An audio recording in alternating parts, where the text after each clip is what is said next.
Bakit ka pumunta ng Pilipinas? Did you go My to dad. your mother? Ano Yes, my nangyari? Ikwento mo. He was in the hospital for about a few months.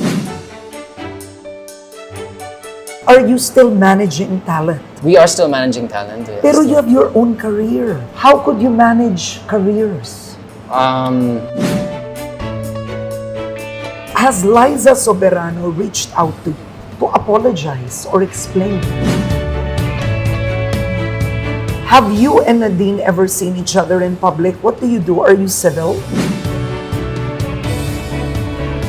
So, how did you meet Isa? You're smiling right now. You're really in love with her. Am I? Sorry. It You're shows. really in love. I am, yeah. Yes. And are you engaged? Hello everyone! Welcome to my YouTube channel.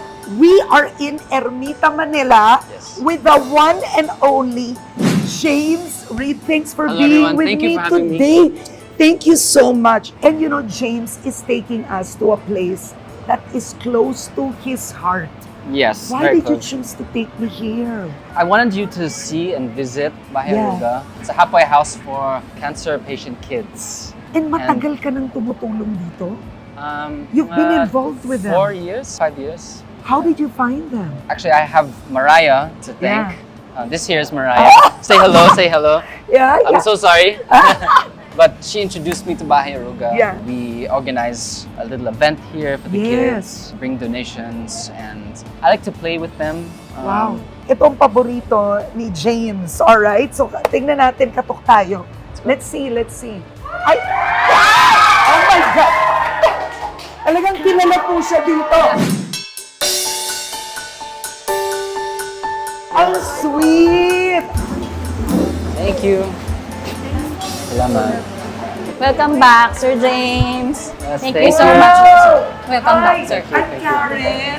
Nice to meet you, ma'am. Kilala Wow, nila dami. si Yes, James. ma'am. So, Jean, ikwento mo, sanay sila na nandito si James? Yes, yearly po, every birth month ni Sir James, Or May, Christmas. or Christmas, Nandito. nagbe-visit po talaga siya. So, ano to? They have Just greeting letters. For you, pakita natin. Every time ba James comes here, gano'n? May mga surprise sila, may gifts na pwedeng ibigay. There was one time we did a bouncy house. Yes. Yes, that was Mga fun. inflatables po. Inflatable. Alright, can you read your letter? Hi po, Kuya James Reid. Sobrang saya ko po nakita kita ulit. Naiyak ka? Naiyak ka na? Thank you po ulit sa pagbisita sa amin. And masaya po kami nakita namin po kita ulit. And thank you po, lalo na po sa pagtulong niyo po sa amin. Maraming salamat po. Welcome back to Bahay Aruga. Oh, thank you so much. Sobrang sweet. Thank you. Thank you. Thank you po. Ano ang cancer na nilalabanan mo? Ano po, leukemia po. Cancer of blood Leukemia. po. Nagki-chemotherapy po. Actually po, tapos na rin po. Praise Malapit. God. Oh. Yeah. You'll get through this, right? Thank you. Thank you po. I have a lot of reading later. So, you know, you get fan mail, but then you get this mail. This one is, it's medyo sakit sa puso. May kirot sa puso. Yes, there is. Because, you know, a lot of these kids, when they come back, they're either faces that I've seen for the first time or they're no longer here. Yes. So that's always the hardest part about coming back every year. But all the more it makes me want to help and do something fun Yeah, for the with kids so them. they have a reason to smile. What's the effect been on you in the last few years? As much as, you know, they're happy to see me and they give these messages, I think it does so much for me as well. It really brightens me up too. I feel like just as much as it does for them.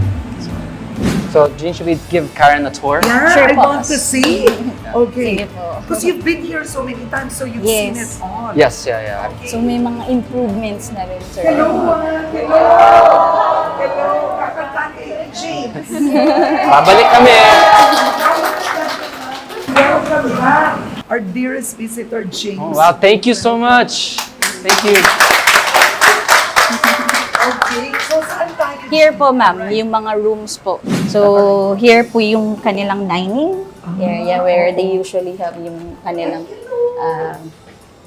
meals, and then after the dining po is yung mga beds na. Currently, we have 40 beds, sharing the patient and the parent po per quadrants. Tapos we separate po yung mga toddlers and kids, yung girls sa boys, and then we also accommodate na din, sir, adult patients. They now do. How long do they stay here? Actually, most of them, yung iba, madalas po years talaga. Wow. Especially yung Grabe. cancer treatment po talaga is mahabang proseso. Yung kanilang battle, every day, Yes. PGH yung bahay. Yeah. Yeah, that's why I feel some type of almost responsibility to come back every year because they expect I'm gonna be here next year. So that's something that at least they can look forward to. Yeah. Pero what's amazing is you haven't forgotten with all the fame. For me, it's just not connected at all. The fame is something that's, for me, it's a tool. It's not who I am. I'm really grateful to have such a wonderful fans club that also promotes this and loves to join me on this. And I also think my parents, they keep me quite grounded. Yes. Oo. Doon ka totoo sa parents mo, no? Yeah, my dad always texts me near my birthday, "Are you going to Bahia Ruga? Ah, Tell me when you're going." Yes. Oo. So he's also very supportive. So James, taon-taon tuwing birthday mo, Or Christmas. nandito ka. Yes. I don't know, there's something about this place that just kind of drew me. Just kind of, I don't know, like a calling. It just felt so good to be able to make the kids here happy. Yeah. They're used to having you here. How do you feel when you are with them? It feels really good. You know, one thing I like to make sure is that I take a lot from this world, so I just want to make sure I'm putting something back, doing something for other people. So many people do so many things for me, so I just want to return the favor, something like that. But this is a side of you that people don't know. Yes, actually, I never really post about the charity work and the things that I do. I work a lot with my fan groups. They set up these really fun days with the kids, but it's not something I think needs to be advertised. It's something I personally tell people, hey, you can support Bahia Ruga if you're looking for a place where you want to support kids or donate. Word of mouth, you know. There's a couple of other charities that I do. The other one is Cribs. Because if people don't know you, when they see you, they'll think, si James Reid, hindi ko yan malalapitan. Hiya lang. Mahihain ka ba? Yes. I think when they first meet me, they think either masungit or suplado, but then I think I'm just shy. And if you get to know me, yeah, you'll see a different side of me. Even with the whole JD stardom? Yeah, always. I think I just hide it very well. If you watch me sa PBB, then you'll see that's who I always was. That child, that kid, it's still there somewhere. I just manage it better.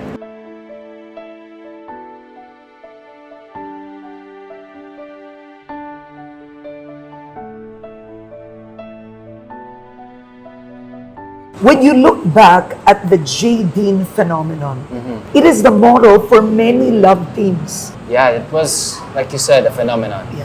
It kind of reached a climax. It was definitely something special. Even globally, I don't think there's a phenomenon like this. It gave me so much, and I'm so grateful to the fans, to Nadine, to the Love Team, also to everyone that gave us those projects. You were very young, huh? How old were you? I was a stupid 25-year-old. Yeah. Maybe younger. Younger, 23. early 20s. 23. With that kind of stardom. It was very new for something to reach that level of craziness, so there was a lot of toxic culture around it. It can't be that big and that's culturally impactful without also having a downside. I think it was mentally stressful for me and Nadine. Yeah. And I think it opened up a lot of toxic kind of behavior with the audience, but I think we've all learned a lot since then. It's different now, so it's time for a new type of celebrity or love team even. I think they're doing something new now. I don't think they should try and repeat it or copy it, but maybe learn from it and make it better. And you did say in an interview, you don't want to be in a love team anymore. Ayaw mo na talaga. So actually, I plan to return to acting. I have a teleserye currently that's in the works, and I will be working with a female lead, a co-actor. Very talented actress. I can't announce just yet, but in due time, we'll be taping this year. And yeah, I want to be able to work with other actors, especially other female leads. But I don't think it has to become a love team where we blur the lines between real and TV, and private and public. I'm actually excited for this project and to work with my co-star. Have you and Nadine ever seen each other in public? Yes, I've Do you seen say- it at some events. Hi there. May Yeah. ganun ba? I've seen her a few times, and we're civil. There's no problem. Certainly with me. You know, I wish her all the best. She seems very happy. Okay, so we're gonna tour the store that they have here at Bayaruga, which is one of my favorite parts about it. Here, sir. Kabisado mo talaga. So, anong nasa tindahan? Usually mga students meal, and then yun talaga po is for our sustainability. Yeah. So yung store ang nagsusupport sa amin. Nagbibenta kayo. Yes, and at the same time, ma'am, natutulungan namin yung mga parents Yes. na magkaroon ng Extra income. extra income. Income. Yes. Wow, Kailangan guys. pa din, ma'am eh. Ang galing naman nito. Look at that. Oh wow, we should support. Ang galing naman. So, sa harap ng bahay, Aruga, there's a cafe. Actually, this is brand new. Yes. Last New time- project, sir. Yes, new project. This is like 6 months ago. Yes, sir. Wow. Oh, congratulations. Thank you, Ang sir. galing. Ang galing naman. So, what do you serve here? Pastries and then coffee, juices, ma'am. And then we also have yung Mamang's Food House. Okay. That's for that on the other side. Ano pa rin? Okay. Wow, tignan nga natin. Yes, O, James, take the lead. Sa bahay, Aruga dito. Yes po, ma'am. This was the original store they had here. Ah, meron. Yes po, ma'am. Ayan. Here. So, it's a sizzling house po. We usually cater yung mga students. Pag nalaman nila na yung proceeds nito is for Bahay Aruga, mas na ano po silang kumain dito, mag-invite pa ng mga ano nila. So, yung mga personal po din dito is mga parents ng mga pasyente. So, they have extra income din. Another way for the rest of the community to be able to support. So, sobrang galing. Oh, wow. Ano to? Ano to? Jean. Sir James po, yearly, kumakain po dito. Oh my God, kumakain dito si James. Bakit ka blanja? Iba Hindi ko rin itsura- alam. Iba itsura ni James ko, no? James read before. I think 2 years ago. This was only 2 years ago. Ibang-iba. And look at James now. Much better. What can I say? He looks good. Ako na ba?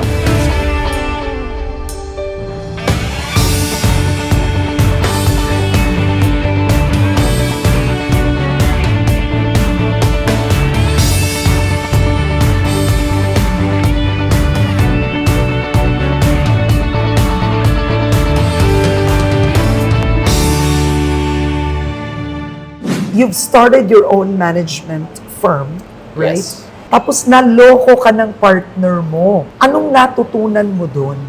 It was an expensive lesson. Oo. Totoo ba yun na mahigit sa 100,000,000 piso ang nawala sa'yo? Yes. So I'm still trying to resolve that, but he left the country, so I don't see that happening anytime soon. But it was never really about the money. It was really the betrayal that hurt the most. But going through that type of challenge really built a lot of character, and it taught me so many things, so many life lessons that I don't think I would have learned any other way. Has Liza Soberano reached out to you to apologize or explain? Oh, no. To apologize or to explain, I don't need an apology or explanation at all. She really wanted to focus on her career sa US, so we parted ways. I have no ill feelings or ill will towards her.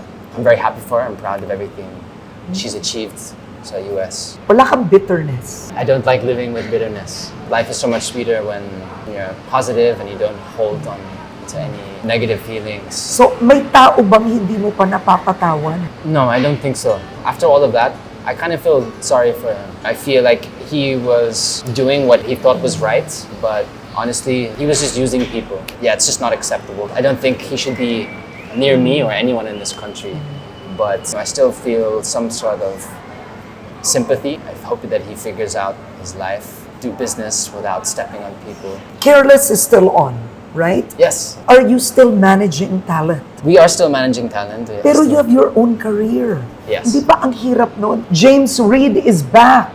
How could you manage careers? With help. So, hindi lang ako. I have a team of close friends, people who survived the challenges of the previous manager. That whole ordeal actually brought us together as a group. It's made us stronger, and we really built a trust together. And actually, nakapag-recover kami this year, and we're ready to sign new talent, new acts, and reinvest in talent again, which is really the purpose of the management and the label Careless in the first place, was to invest in Filipino talent.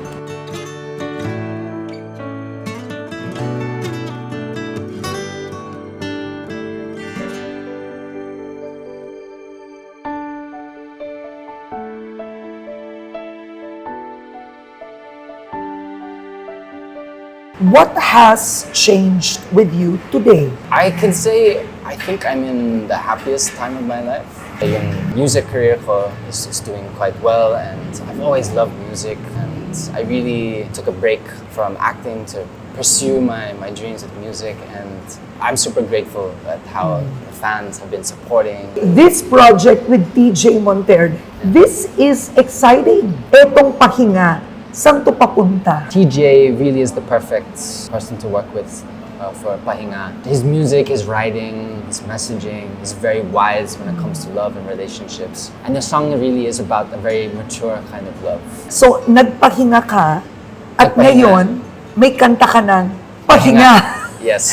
Anong natutunan mo nung nagpahinga ka? Taking time to pause or just take a break to reflect and see how far you've come in life is really important, because I feel like there were a lot of things I took for granted before. Like what? Like the position I was in, having that type of platform. It was only after that break that I started coming to Bahiruga, which is only during the pandemic, and Cribs as well. I got to focus on what I love, which was really music. I love acting, but music is the different kind of creative release. You know, when you take a break, you find out what's important to you, just to heal. What is your favorite phrase sa pahinga? One of them is, ikaw ay mas mahalaga kaysa sa maging tama. Okay, can you sing that for me right now?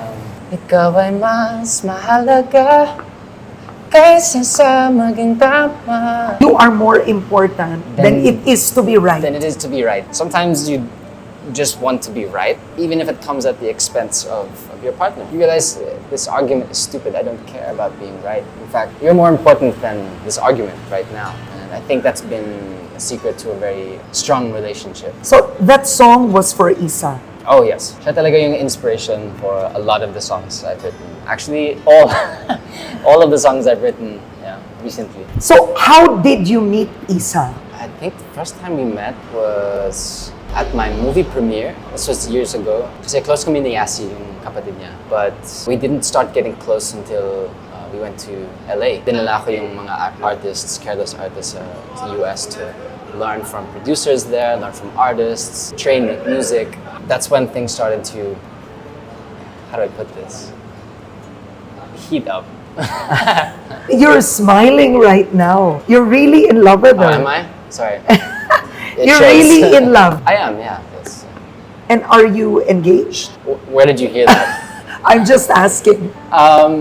Yeah, I've been seeing a lot of stuff online. They also say that we're pregnant, but yeah, I think when I'm ready to talk about something like that, you'll be the first to know. You said that. Is this serious? Is it serious? Yeah, Yes. 100%. I think this is a very private part of my life, which I learned from my previous experiences. People won't get to see it the way that I see it. Ganun man talaga dapat. I think it shows through the music, the songs that I write. You're inspired. I learn a lot from this relationship. What do you love most about her? She gives me a reason to want to be my best. I can't explain that, but she's one of the only people that really make me want to be better than my shortcomings, my insecurities, my fears. Yeah, that's really special. I think that's love. She's taking the heat and the brunt of criticism because there's still an audience that wants the J. Dean magic. How do you feel when you read that? It really doesn't mean anything to me. That was a tough part in our relationship. And the first year. It was a difficult adjustment, especially for Isa, because it's really not nice. It's difficult to go through that type of public bashing and scrutiny when they really have no idea. So at the end of the day, it's not what matters to us. It's what matters to us is that we're happy, and I hope one day they'll be happy as well. They'll find their own peace of mind, because we certainly have.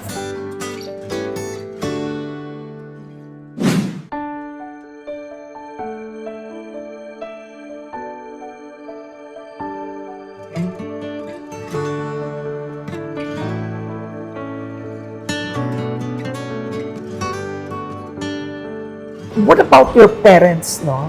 What do they say with everything you have been through? They're very cautious and they're very protective. My father actually always kind of knew from the beginning. I think it's a parental instinct. And I should have listened. So when all these things happened and the truth came out, I went to him and I said, "You can say I told you so." But he said, "No, I don't want to," because he understands what I went through and it's very difficult. But they've been very protective, very supportive. Your parents are separated. When did that happen, James? I was 2 years old Wow. in Australia. I can't really complain. I grew up in Sydney, in Australia, with my father.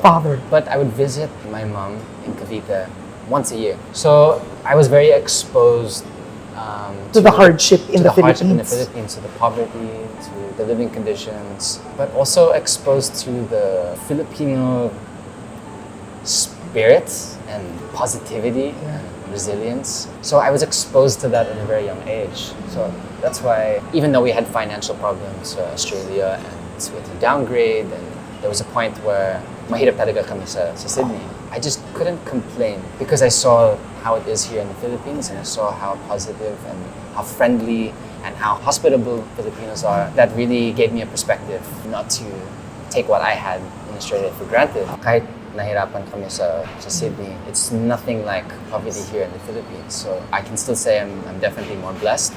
Growing up with just my father, when you're a kid, you don't really realize how it affects you as an adult. I think he did a good job. I think that I have a good head on my shoulders and a good heart in here. So he did something right. Yes. Bakit ka pumunta ng Pilipinas? Did you go My to dad. your mother? Ano Yes, my nangyari? Ikwento mo. He was in the hospital for about a few months. Marami siyang conditions. There was Maraming heart failure. sakit. Yes, maraming sakit. Heart conditions, gallbladder issues. He was very sick. He didn't think he would last long. So he said, "Come with me to the Philippines. I love it there." He really loves the Philippines. Of course, that's why I'm a Filipino. He loves Yeah. Philippines. He loves Filipino women. Yeah. He asked if I could come with him to the Philippines. I was 16, still in high school. And I thought, we might not have much time together. So Sumama ka. yes, I came in end of 2009 or to 2010. That's why I joined PBB. Laking tatay ka pala. Yes. But I was still in contact with my mom. I would visit her once a year when I was living in Australia. And when I was here in the Philippines, I got to get much closer to her. So I don't feel the void of not being able to grow with my mother. If you meet her, she's the sweetest, funniest person. And you'll ever today, where are your parents now? I'm still in Cavite, and my dad is living nearby in Makati. You support your parents? Yes, I do. May kapatid ka ba? I have 5 older siblings. Pero ikaw ang responsible that you support. Yeah, I took on responsibility of supporting my dad, in some cases other siblings, and my mom. And it's her side of the family sometimes. But yeah, I was the breadwinner. After I won PBB and after the whole fame and fortune, I wanted to help. The first thing I did actually was invite my siblings from Australia to come and live with me. I bought a house for all of us to live in, so that it would feel like how it was when we were kids. We used to all live together. Do you all still live together? No, that house doesn't exist anymore. Everyone's moved on. Yeah. My sister's engaged in New York. I have a brother in Sydney. I have a brother here. We're everywhere.